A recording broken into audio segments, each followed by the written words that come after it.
Salut à toi et merci encore une fois de plus d'avoir cliqué sur ma vidéo. Si c'est ta première fois de passer par ici, je m'appelle Fabrice Zopop. Je suis ingénieur en génie mécanique et en même temps investisseur immobilier depuis plusieurs années déjà.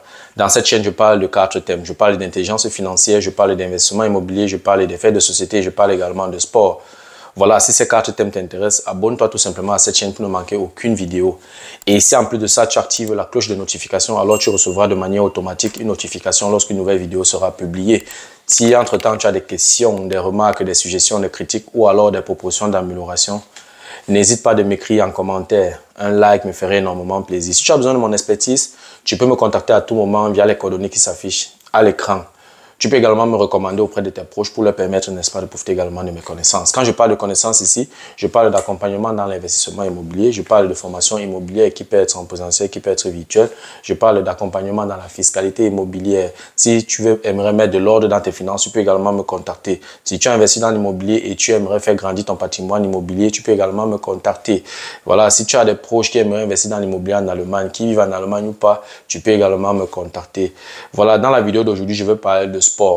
Oui, je suis en tenue des Lions indomptables du Cameroun. Plusieurs personnes m'ont dit, mais voilà, le Cameroun est éliminé de la Coupe d'Afrique des Nations. Tu fais les vidéos et pourquoi tu fais les vidéos avec le maillot des Lions indomptables du Cameroun?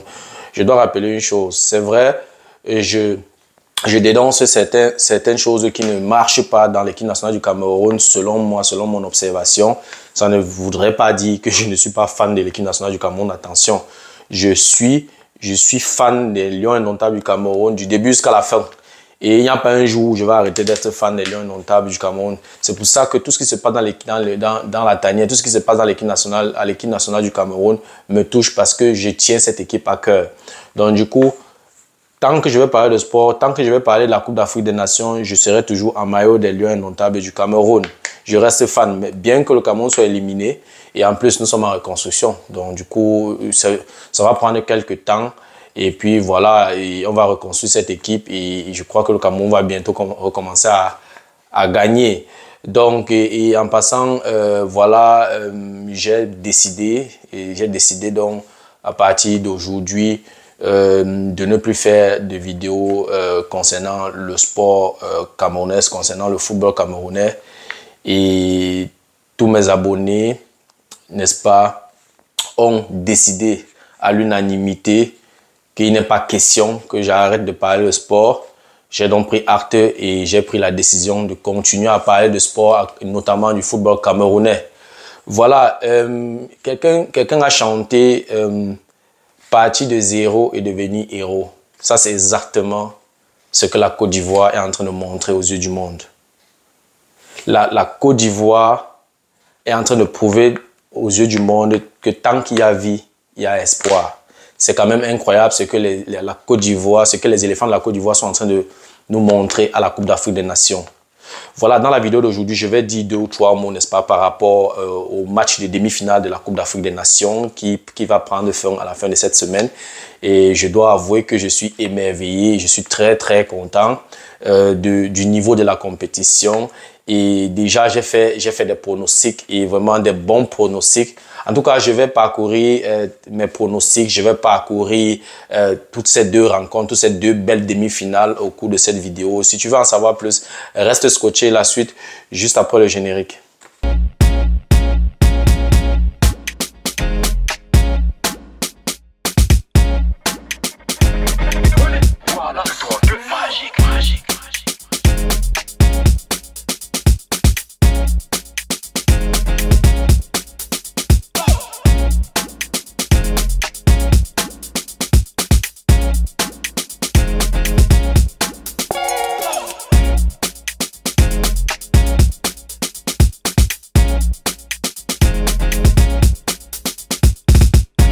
Voilà, comme je l'ai énoncé à l'introduction, je vais dire 2 ou 3 mots par rapport aux 2 matchs de demi-finale de la CAN en Côte d'Ivoire.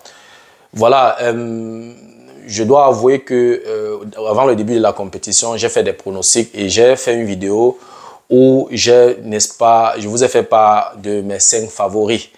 5 favoris plus 2 autres favoris. J'avais en tout 7 favoris.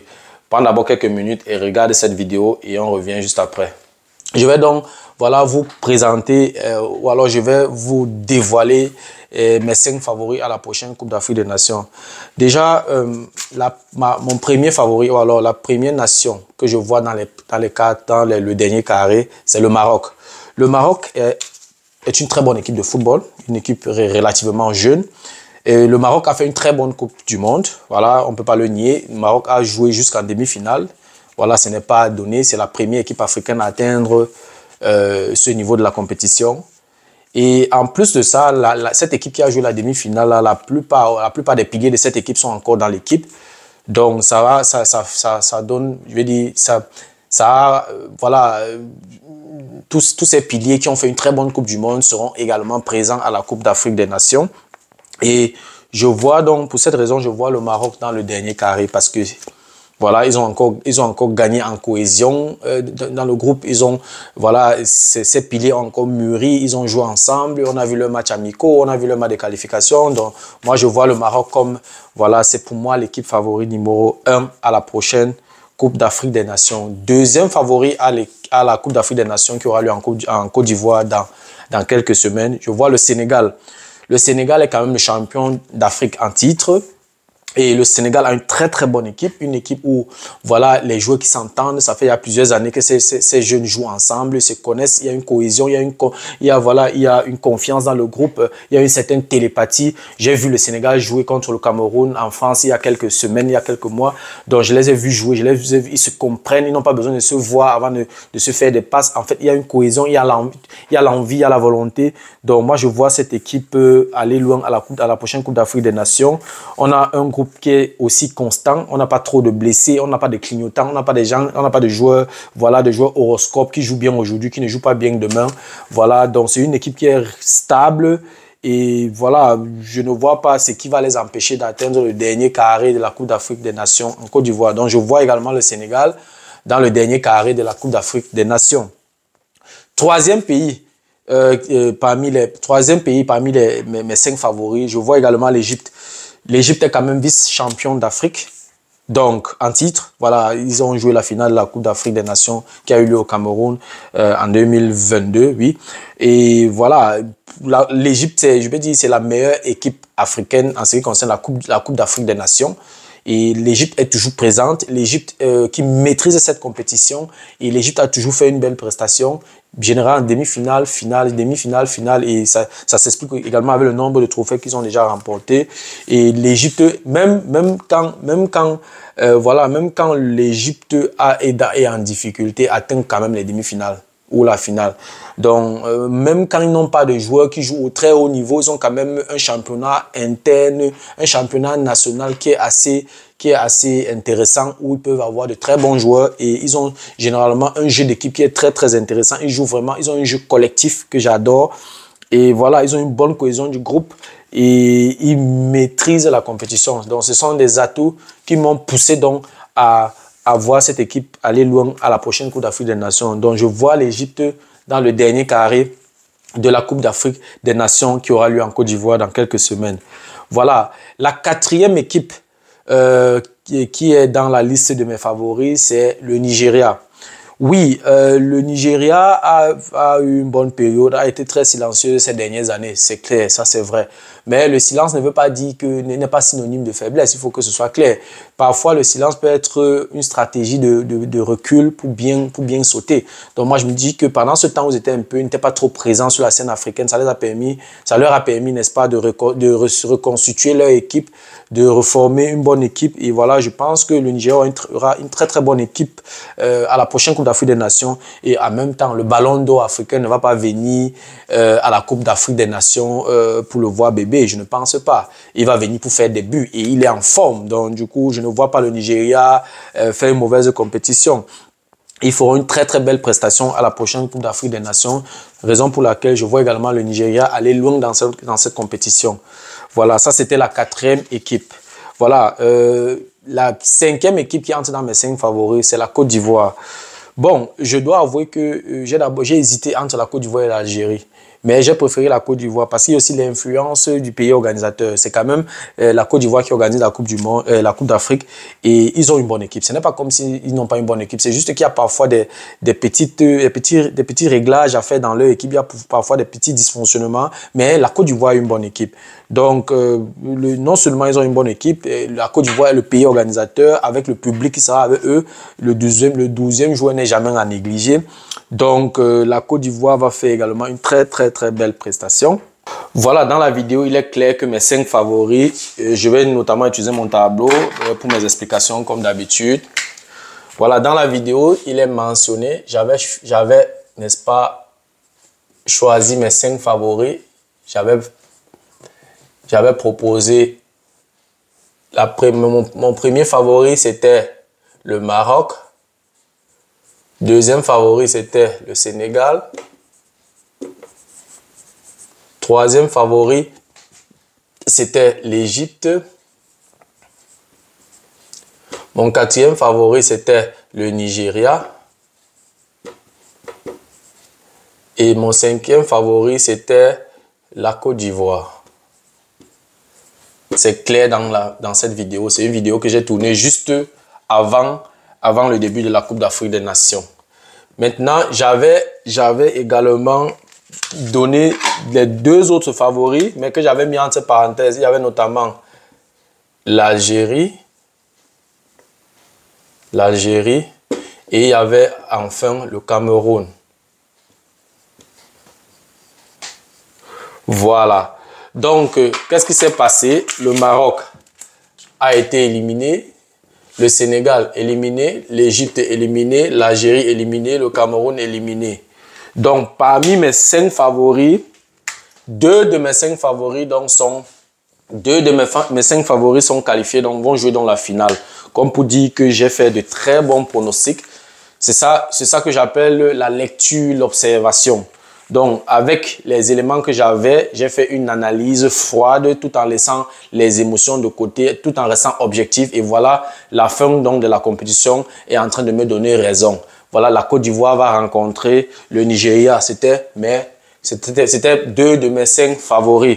Je suis très fier donc de ces pronostics et ça montre encore à quel point l'observation a été objective parce que quelqu'un d'autre devait venir mettre. Et j'ai précisé dans la vidéo que je ne vois pas le Cameroun dans le dernier carré. Et j'avais bien dit, et je l'ai également dit qu'avec la structure de l'équipe nationale du Cameroun actuelle, je ne voyais pas le Cameroun traverser les 8e de finale. Et c'est exactement ce qui s'est passé. Et j'avais même dit, si le Cameroun a trop fait, c'est arrivé en quart de finale, mais j'attends. Moi, selon mes pronostics, c'était que le Cameroun devait sortir en 8e de finale. Il faut seulement aller regarder mes anciennes vidéos et tu vas te rendre compte. Voilà, donc le Nigeria et la Côte d'Ivoire se sont qualifiés pour la finale. C'est une très belle finale. On a affaire à 2 équipes. Je dois encore préciser que la Côte d'Ivoire vient de très loin parce que le Nigeria, quand même, on a vu l'évolution du Nigeria. Et jusqu'à présent, le Nigeria n'a pas perdu de match. Donc, le Nigeria comptait parmi les favoris. Mais lorsqu'on regarde les matchs de poule de la Côte d'Ivoire, c'est clair que la Côte d'Ivoire n'était pas partie pour se retrouver en finale. Donc, c'est pour ça que j'ai mentionné tout à l'heure à l'introduction que, voilà, la Côte d'Ivoire est partie de 0 pour devenir héros et ils peuvent remporter la Coupe d'Afrique des Nations. Quand 2 équipes comme ceux-là, quand 2 équipes comme celle-là se retrouvent en finale, on ne sait pas ce qui peut se passer. Petite erreur, un penalty, c'est un but et puis tout le monde défend et puis c'est fini. Donc ça va se jouer sur des petits détails. Avec deux grandes équipes comme ça, la victoire va se jouer sur des petits éléments, sur des petits détails. Je dois avouer que c'est quand même 2 gros calibres du football africain et cette finale ne me surprend pas. Parce qu'au fur et à mesure que la compétition avançait, je voyais la Côte d'Ivoire aller loin. Et je l'ai dit dans plusieurs de mes vidéos précédentes. Prends seulement le temps et regarde toutes mes vidéos concernant la CAN.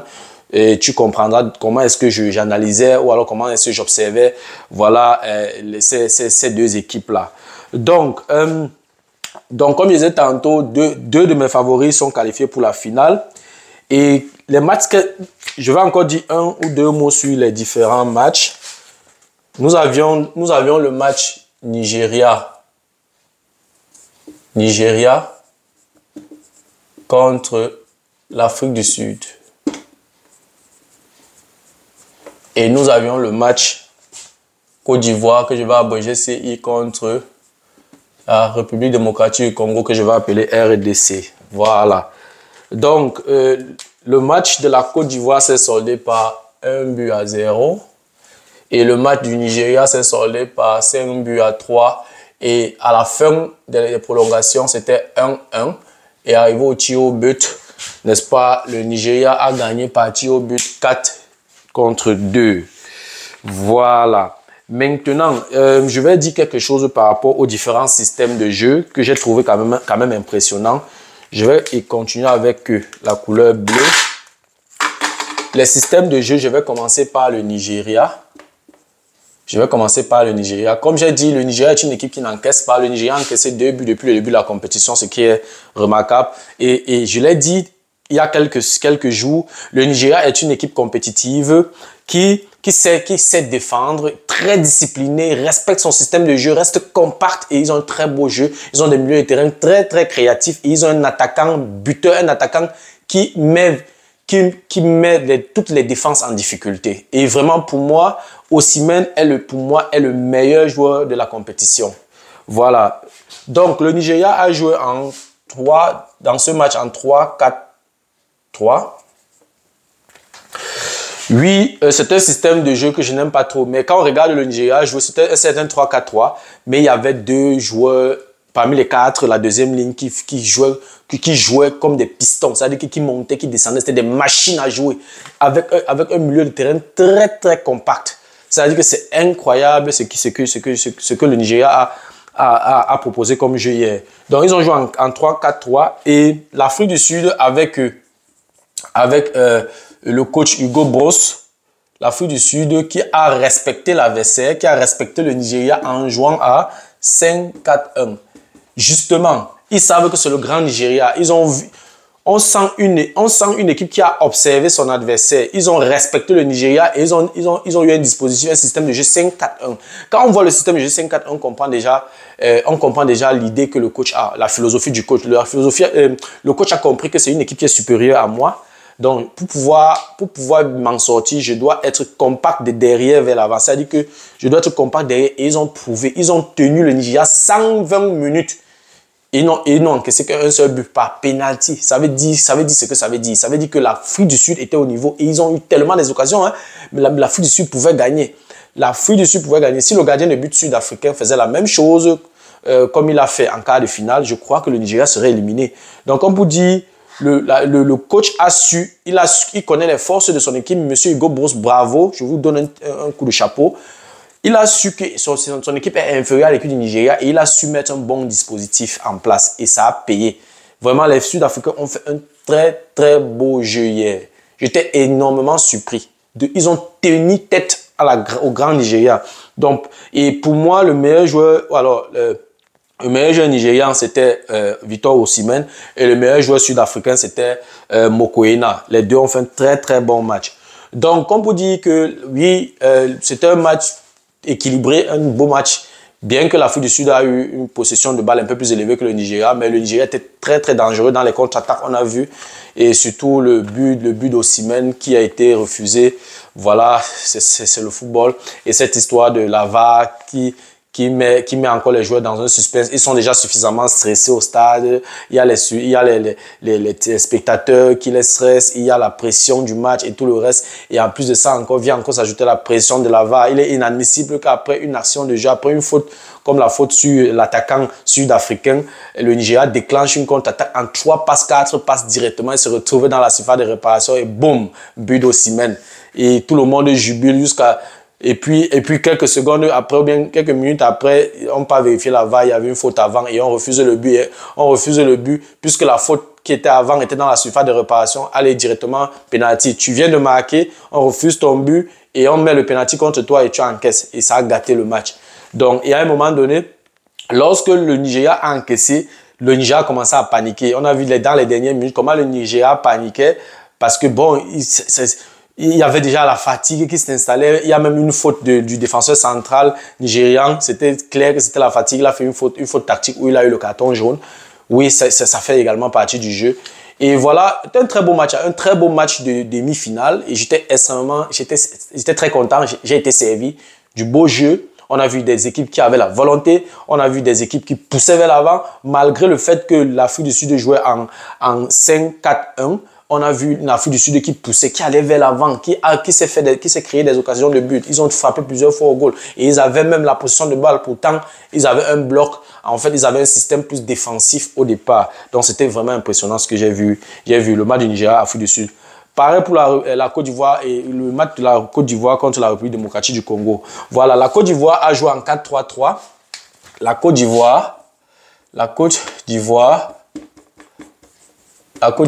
a joué en 4-3-3. C'est leur système de jeu. Ils ont compris leur système de jeu. Chacun a fait son travail et ils ont abattu un jeu d'équipe. On a vu une équipe solide au stade, une équipe, en fait, les joueurs entre eux. On a vu une cohésion entre les gars. Ils ont grandi avec la compétition, avec l'évolution de la compétition.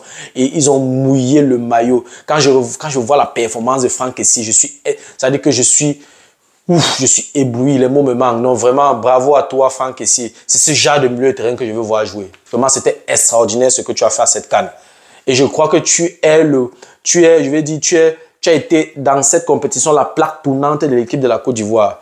Je ne sais pas pourquoi au départ tu n'étais pas titulaire, mais vraiment la fin de la compétition te donne donc raison. Et c'est ce que je dis toujours à ceux que j'entraîne et ce que je dis toujours à certains de mes coéquipiers et tout, c'est que lorsque on te met au banc de touche, ne commence pas, étant au banc de touche, ne commence pas à lancer les mots, mal parler de tes coéquipiers qui sont au stade, parce que je sais, pour quelqu'un qui connaît les vestiaires, c'est que c'est ce qui se passe. Donc, les mauvais mots, les mauvaises paroles, attends ton tour. Lorsque le coach te donne la chance ou alors te donne la possibilité de mettre ton pied sur la pelouse, tu démontres à ce coach qu'il a eu tort de te mettre au banc. Et c'est comme ça, et c'est ce que Franck Kessié a fait. C'est une correction à ce coach-là. C'est comme ça. Vraiment, Franck Kessié, bravo, tu es vraiment un champion. Donc pour moi, le meilleur joueur ivoirien dans ce match, c'était Franck Kessié. Et le deuxième meilleur joueur pour moi dans ce match, c'était Haller, avec un très beau but à la Zlatan Ibrahimovic. C'est-à-dire qu'un ballon même qui est venu, il a même raté sa frappe, il a raté sa demi-volée. Et je pense même que s'il avait bien pris cette volée-là, le ballon là devait se lever. Mais le fait qu'il a raté ça, a tapé dans le rebond et puis c'était fini, le gardien était abattu. Très beau but, Haller. Bon positionnement dans la surface de réparation, très beau jeu. Bref, on a vu une équipe qui joue au ballon et c'est ça qu'on attend, c'est ça qu'on veut voir d'une équipe de football. C'était beau à voir, les gars. Maintenant, la République démocratique du Congo, qui a également de bons joueurs, qui a de très bons joueurs, qui ont fait aussi un très bon match, notamment Yohan Wissa, qui a fait un très bon match du côté gauche. Très, très bon joueur. La République démocratique du Congo a joué en 4-2-3-1. Oui, c'est aussi un système de jeu voilà, qui densifie le milieu de terrain. Ce système de jeu densifie le milieu de terrain parce qu'en fin de compte, on a 5 joueurs au milieu de terrain. Donc, c'est un peu comme un 4-5-1, mais en divisant avec deux sentinelles et puis 3 joueurs qui assurent l'animation offensive plus l'attaquant. C'est un système de jeu qui est parfois difficile à animer parce que si, avec ce système de jeu, tu as à confuser tout le milieu de terrain. Donc, il est extrêmement difficile. L'équipe qui joue contre toi, lorsque tu joues contre une équipe qui joue en 4-2-3-1, tu as beaucoup de problèmes au milieu de terrain parce que le milieu est compact. Donc, du coup, ils ont fait du travail, ils ont fait ce qu'ils avaient à faire. Oui, mais ça, ils n'ont que tenu 65 minutes. La 65e minute, Haller est venu donc siffler la fin de la récréation. En tout cas, les 2 demi-finales étaient des demi-finales qui étaient au niveau. Et c'était beau à voir. J'ai été impressionné. Et je crois que tous les amoureux du football ont été servis pendant ce match-là. Maintenant, nous avons la finale. Voilà, qu'est-ce que j'avais pronostiqué avant les 2 matchs? J'avais pronostiqué que le Nigeria allait se qualifier et que la Côte d'Ivoire allait se qualifier. Donc, j'ai également bien pronostiqué les demi-finales. Donc, nous avons une finale qui opposera le Nigeria à la Côte d'Ivoire. Maintenant, toi qui me regardes, tu peux pronostiquer aussi qui va remporter cette Coupe d'Afrique des Nations. Je crois que ces 2 grandes équipes, il est difficile de se décider. Le Nigeria a une bonne défense, a une bonne équipe, il n'encaisse pas de but. La Côte d'Ivoire a un bon groupe, ils ont le fighting spirit, ils ont le public derrière eux. Maintenant, il faut faire une analyse froide. Maintenant, il faut faire maintenant une observation objective maintenant pour choisir qui va remporter la Coupe d'Afrique. Moi, je vais donner immédiatement mon avis. J'ai promis de donner mon avis. Bon, lorsque je regarde le déroulement de la compétition, je vais commencer par la Côte d'Ivoire. La Côte d'Ivoire a une très bonne équipe. La Côte d'Ivoire vient de loin. Ils ont beaucoup prouvé. Et déjà, je vais dire, ils ont montré qu'ils ont le niveau. Et ils ont fait preuve de détermination. On a vu des joueurs qui avaient du fighting spirit. On a vu des joueurs qui voulaient gagner. Et on a vu comment ils gagnaient leur match. C'est une équipe compétitive, mais parfois qui fait aussi des erreurs, qui peut aussi encaisser à tout moment. Donc, du coup, et en plus de ça, ils ont la pression du public aussi qui n'est pas à prendre à la légère. Ce n'est pas facile. La pression du public peut avoir un effet positif comme un effet négatif. Il faut faire extrêmement attention. J'espère qu'il y a assez de psychologues dans le groupe ivoirien, dans l'équipe, dans le staff ivoirien pour pouvoir mettre d'abord les gars en condition pour qu'ils ne s'emportent pas, que la pression ne les détruit pas parce qu'ils ont tout pour pouvoir remporter cette finale. De l'autre côté, on a le Nigeria qui a de très bons joueurs. Ils ont une aisance technique très incroyable. Ils se comprennent au stade. Il y a une télépathie. Ils ont une entente dans le jeu. Ils ont un système de jeu très compact. Ils ont une très bonne défense. Depuis le début de la compétition, ils ont encaissé 2 buts. Et généralement, l'équipe qui n'encaisse pas de but a de fortes chances de remporter la Coupe d'Afrique des Nations.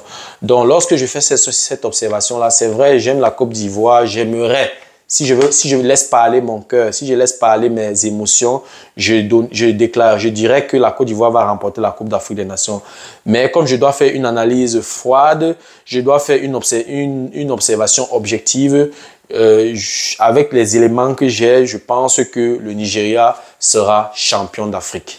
Voilà. Donc, pour moi, le Nigeria sera champion d'Afrique de 2023 ou alors 2024. Voilà, lorsque j'ai fini de dire ça, je ne vais pas finir sans faire un petit parallèle avec l'équipe nationale de football du Cameroun. Mes abonnés ont refusé que je démissionne, que j'arrête. Ils ont refusé que j'arrête de parler de l'équipe du football camerounais. Donc, je suis obligé de continuer à parler du football camerounais. Parce que mes abonnés, j'ai démissionné et mes abonnés ont refusé ma démission. Donc, je vais continuer à parler du football camerounais. Voilà. J'espère que la FECAFOOT ou alors j'espère que la FECAFOOT, les dirigeants de la FECAFOOT et M. Rigobert j'espère que vous observez la CAN. J'espère que vous voyez comment ça se passe. J'espère que vous avez observé comment on manage des équipes. Vous avez vu comment la Côte d'Ivoire a été managée. La Côte d'Ivoire, le staff technique ou alors la Fédération ivoirienne de football a fait une leçon. A donné une leçon de management à la FECAFOOT. J'espère que la FECAFOOT a pris cours. J'espère que la FECAFOOT a pris note. Et je dois dire que j'ai observé le staff nigérian. Lorsque le Nigeria va au tir au but, j'ai vu le coach et ses adjoints se concerter. Ils faisaient des analyses. Il y a même pendant qu'il y a même une action de jeu, il y a le laptop qui analyse ce qui s'est passé. Dans le staff camerounais, on avait un coach muet qui ne parle pas, qui n'analyse rien. Il n'a même pas un iPod à main ou bien un laptop à main pour regarder les mauvais positionnements, les ralentis des actions et tout, pour rapidement corriger, comme ça se passe dans des grandes équipes. Non, il est là comme un figurant, rien n'est fait. La seule chose qu'on pouvait voir, c'est un adjoint, ou c'est entraîneur adjoint, où il a quelle fonction, monsieur Raymond Kala, au téléphone, en train de téléphoner, je ne sais qui. Ton équipe est en train de jouer, toi tu es au téléphone. Tu parles à qui? Le coach est là, le vice-coach est là, toi-même tu es là, tu prends le téléphone, tu téléphones à qui? C'est un peu comme on est en train de faire cours ou alors tu es en train de travailler, au même moment en travaillant, tu es au téléphone. Est-ce que à cette stade de la compétition, là, aux éliminatoires, en huitième de finale, tu es dans les vestiaires en train de regarder ton équipe jouer? Tu es au téléphone, tu es distrait. Est-ce que la FECAFOOT a relevé ça? Est-ce qu'il a le droit de téléphoner pendant que l'équipe est en train de jouer? Je ne sais pas. Je ne comprends pas. Je ne peux pas être en train de... On interdit de téléphoner en conduisant. C'est interdit dans les films de téléphoner pendant que tu travailles. Si tu veux téléphoner, tu prends une pause, tu sors, tu pars téléphoner. Mais ton équipe ne peut pas être en train de jouer. Ton équipe est en difficulté au lieu de trouver des voies et moyens avec le staff qui est là à réfléchir. Tu prends le téléphone. Celui avec qui tu causes au téléphone, s'il est trop concerné par cette équipe, qu'il descende donc s'asseoir avec vous dans le staff et puis vous vous concertez là, vous prenez une décision. Ce téléphone-là et tout, c'est pourquoi? C'est la distraction. Parce que pendant que tu es au téléphone, tu es en train de distraire un membre du staff qui est à côté de toi. Il ne se concentre plus sur le jeu. Parce qu'à l'instant que tu téléphones là, un joueur peut se blesser, il faut courir, aller le secourir. Ça se passe comment? Tu es distrait, tu es au téléphone. Parfois, il y a des chocs, c'est un problème de secondes. Tu fais comment pour être au téléphone pendant que ton équipe joue, Monsieur Raymond Kala. Donc, je disais tantôt que j'espère que vous avez vu comment manager une équipe. J'espère que vous avez observé comment on prend une équipe de zéro et on l'amène, on l'élève comme le coach ivoirien l'a fait. N'est-ce pas? Monsieur Rigobert Song, vraiment, prends le vol, tu pars rencontrer le coach ivoirien après la CAN, tu prends cours. Il va t'expliquer quel était son secret, comment il a fait pour transmettre ce fighting spirit-là à ses joueurs, comment il a fait pour stabiliser un groupe qui était désordonné, déchiré il y a quelques jours. En moins d'une semaine, il a transformé tout un groupe en une équipe, en une foudre de guerre. Vraiment, c'est incroyable ce que le coach ivoirien a réalisé. Et je crois que ça va servir d'exemple à beaucoup d'autres fédérations africaines. Et le coaching de ce monsieur va également servir de leçon, n'est-ce pas, aux autres coachs. Voilà, c'était tout pour la vidéo d'aujourd'hui. J'espère que la vidéo t'a plu. Si la vidéo t'a plu, je te prie, n'est-ce pas, de la partager au maximum. Si les contenus de cette chaîne t'intéressent, abonne-toi tout simplement à cette chaîne pour ne manquer aucune vidéo. Et si en plus de ça, tu actives la cloche de notification, alors tu recevras de manière automatique une notification lorsqu'une nouvelle vidéo sera publiée. Voilà, si en ce temps tu as des questions, des remarques, des suggestions, des critiques ou alors des propositions d'amélioration, n'hésite pas de m'écrire en commentaire. Un like me ferait énormément plaisir. Si tu as besoin de mon expertise, tu peux me contacter à tout moment via les coordonnées qui s'affichent à l'écran. Tu peux également me recommander auprès de tes proches pour leur permettre de profiter également de mes connaissances. Merci encore pour ta disponibilité. Merci pour ton attention. C'était Fabrice de Imo Génie. On se dit donc au revoir et à la prochaine. Ciao.